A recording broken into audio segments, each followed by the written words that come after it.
Hey guys, मैं हूं सूरज कन्याल और स्वागत करता हूं आपका हाईटेक भारत इस यूट्यूब चैनल पर। तो दोस्तों, बिना किसी देरी के चलिए वीडियो स्टार्ट करते हैं। दोस्तों, जी क्लाउड एप्लीकेशन के अंदर आप जो है ऑटोमेटिक बैकअप जो होता है उसे आप कैसे डिसेबल कर सकते हैं, वही मैं आपको आज की इस वीडियो बताऊंगा। जहां पर जी क्लाउड ऐप जो है आपको ओपन करना है, ऑटोमेटिक बैकअप अगर आपको ऑफ करना है इस एप्लीकेशन में, तो सिंपली आप यहाँ पर 3 लाइन्स के ऑप्शन पर टैप करें।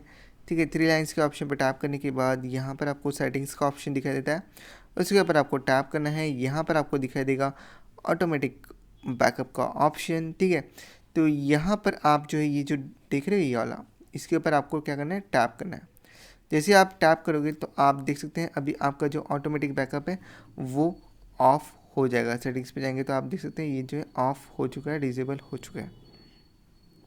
That's it. इसी तरीके से आप इस एप्लीकेशन में अपना ऑटोमेटिक बैकअप जो है ऑफ कर सकते हैं और अभी आपका डेटा जो है ऑटोमेटिकली बैकअप नहीं होगा, फ़ोटो वीडियो जो भी आप न्यू ऐड करते हो। That's it, bye bye, take care. कोई भी कन्फ्यूजन है तो आप मुझे कमेंट सेक्शन में बता सकते हैं।